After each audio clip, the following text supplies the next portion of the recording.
नमस्कार शेतकरी मित्रांनो, तुम्ही कोणतीही पिके घ्या त्यामध्ये परागीभवन तितकेच महत्त्वाचे असते. परागीभवनामुळे फुलधारणा चांगली होऊन आकार व वजन वाढते.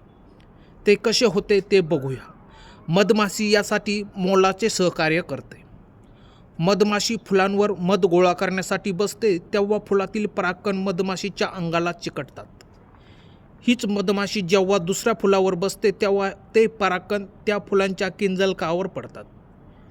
त्यातूनच परागीभवन घडते. आज आपण या व्हिडिओच्या माध्यमातून शेवगा फुल सेटिंग होण्यासाठी काय करावे लागेल याविषयी माहिती देण्याचा प्रयत्न करणार आहोत. शेवगा फळ झाडाला भरपूर फुले येण्यासाठी सर्वात महत्त्वाचे म्हणजे पाणी आणि खत हे महत्त्वाचे असते. तेव्हा तुम्ही हा पण विचार करावा.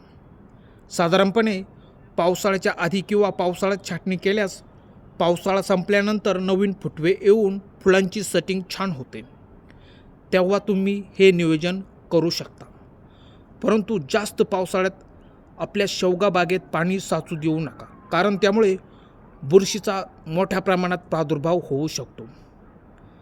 त्यामुळे तुमच्याकडे ठिबक सिंचन असेल तर तुम्ही ड्रिपचा या ठिकाणी सहज वापर करू शकता. त्यामुळे पाणी हे झाडाला योग्य मिळेल आणि तुमच्या पाण्याचीही बचत मोठ्या प्रमाणात होऊ शकते. सर्वात महत्त्वाचे म्हणजे फुलकळी लागताना रासायनिक औषधांची फवारणी त्यावेळीकरता बंद ठेवा, कारण फुले लागल्यावर मधमाशा एकत्र जमा होऊन त्या फुलांवर असतात.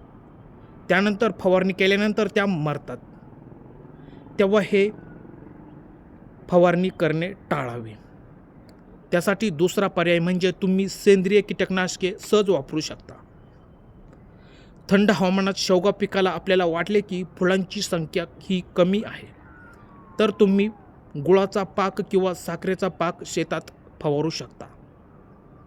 याने मधमाशी जास्त प्रमाणात जमा होते. त्यामुळे परागीभवन मोठ्या प्रमाणात होऊन फुलधारणा योग्य पद्धतीने होऊन उत्पादनात लक्षणीय वाढ होताना दिसेल.